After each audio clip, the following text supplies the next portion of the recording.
trilogie de la vie et de la mort.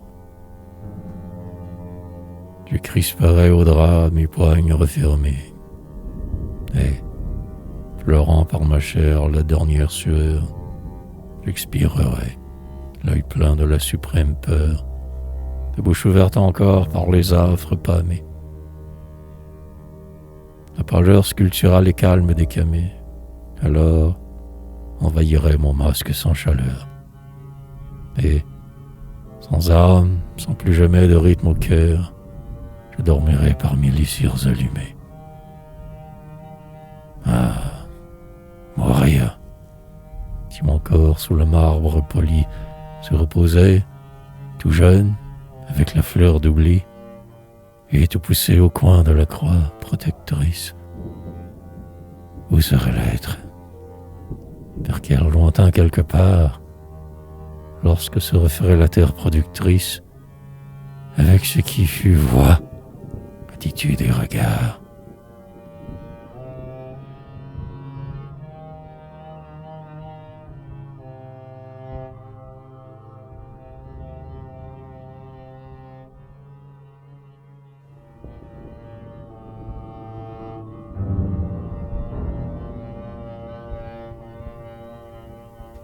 Pas de morte au venu des cierges qui brillent, dans les chastes aux côtés de la Vierge qui dort.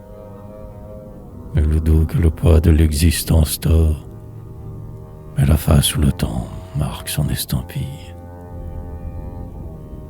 Il brille que tient debout la canne et la béquille, la vieillesse, en un mot, plus triste que la mort, peut me faire, à la fin de ce suprême effort, la vie, réelle blanche ou bien très vieille fille, et gérée par le siècle, égarée sans lot, gardant la peine au cœur, le dégoût, le sanglot, d'avoir perdu la vie et d'être encore sur terre, avec le navrement des désespoirs vécus, dans les yeux, je serai l'ambulante misère, la laide, que sa mort nulle ne pleurerait plus.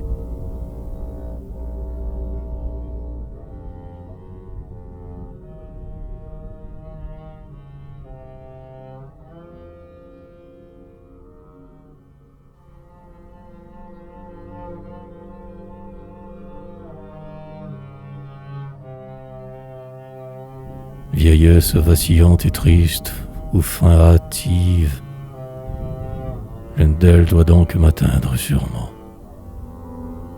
Je me sens le cœur pris d'épouvantement, à songer qu'il faudra que je meure ou je vive.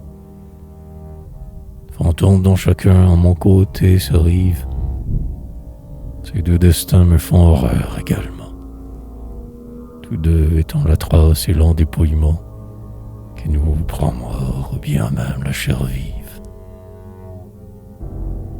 N'existe-t-il aucun refuge où s'échapper, nulle épaule où pleurer, nulle porte où frapper quand le cœur est tordu par la détresse noire? Être et ne pas savoir ce qu'on est, ni pourquoi, l'angoisse d'exister quand le suprême effroi, le peut-être, est au bout du chemin.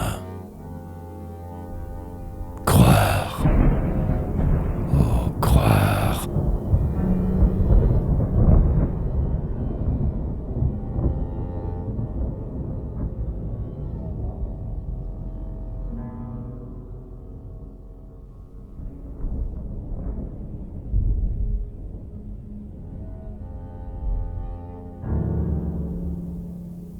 Trilogie du signe de croix.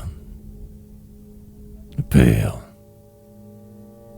l'innommable, le seul, l'éternel, l'absolu, reste immuablement le sommet et la base de l'être, n'attendant nulle future phase, pour qui le temps, jamais, ne sera révolu.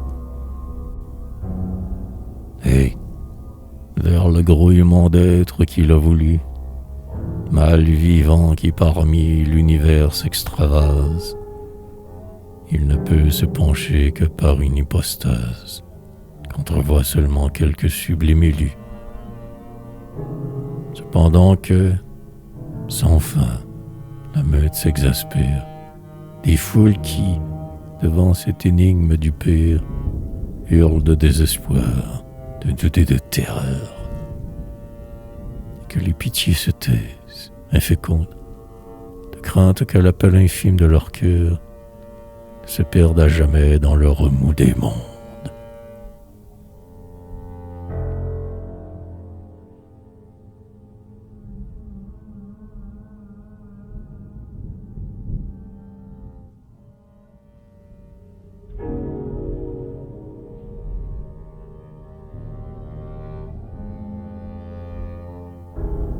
Le Fils. Mais voici que, parmi l'horrible bacchanale, le Père engendre un Fils infiniment auguste, dans le but de laisser à l'humanité fruste l'exemple de son être aimable et virginal. Les yeux levés, au cours de son chemin banal, au ciel d'où semble choir chaque hasard injuste, il travaille, ridant ses mains, ployant son buste, voué pour récompense au supplice final. Voulant, hôte du monde haineux, ville, triste, obscène, traversant à ses chairs, sa scandaleuse scène, doué d'âme et de cœur ces vivants mannequins, en leur montrant, par sa douceur à leur souffrance, la part de cils prise à leur labeur mesquin. Comment vivre en courage, en bien, en espérance.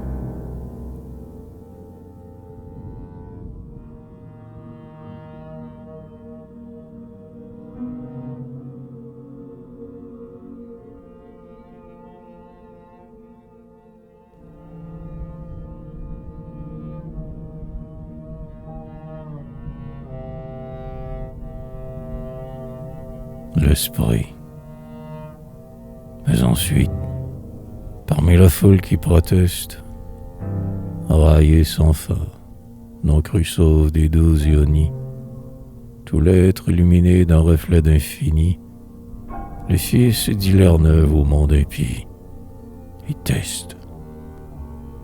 Et, joignant jamais le ciel à l'homme, reste. C'est pourquoi son époque entière l'a puni. L'éclair qui fit divin l'être du reboni, en passant par sa voix, son regard et son geste. L'esprit, prière, extase, appel, assomption de l'âme avant le temps de résurrection, vers la source promise à la Samaritaine, dont elle redescend prête à m'y obéir, ayant renouvelé dans sa course lointaine le vouloir effrayant de vivre sans faillir.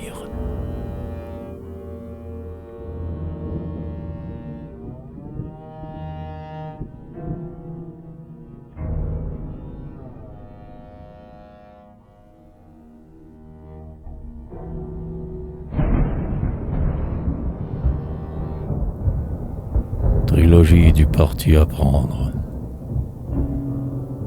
Un jour, tu sentiras ton âme fiancée, au grand, avec l'instinct de l'or jamais ôté, d'aller se consoler au sein de la beauté, tout ce qui la fit douloureuse et lassée. Or, tu verras le monde autour de toi, poussé coude à coude, cohue où la banalité domine, où l'implacable effroi de vanité finit par pervertir toute haute pensée. Alors tu rêveras de quelques grands lointains, tranquilles, graves, purs d'ambition pareille, où fuirent les yeux fermés, les paumes aux oreilles, pour, heureux du refuge à tout jamais atteint, et reposer ton cœur et ton âme amoureuse de calme, hors du bruit de l'existence creuse.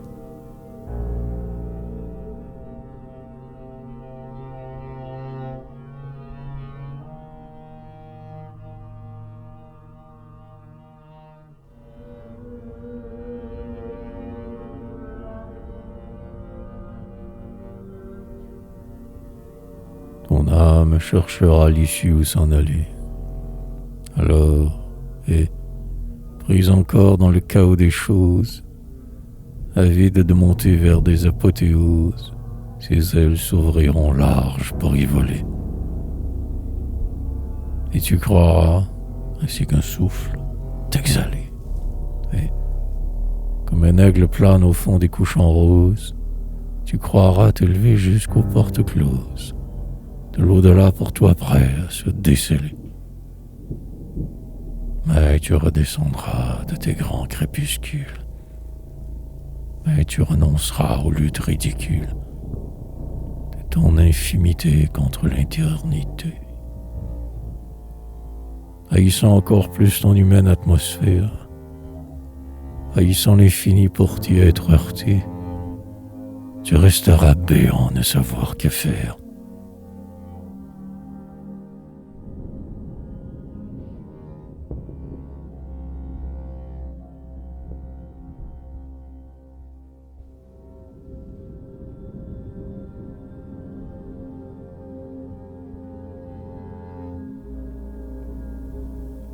Oublie alors l'instinct dont ton âme est la proie. Brise la force en toi qui s'en va vers l'aimant. Et que l'extérieur des choses seulement suffise désormais à te donner la joie. Sois heureux du couchant splendide qui flamboie, sans vouloir marier ton âme au firmament. Tâche d'aimer le beau sans être son amant, sans te laisser troubler des charmes qu'il déploie. Donne tout ton effort pour prendre ce parti. Renonce à ce projet qui n'a point abouti, de trouver un asile où ton âme s'isole. Renonce à t'obstiner dans ton rêve. Sinon, après quelques essais, dans la camisole, tes 2 poings impuissants, et meurs au cabanon.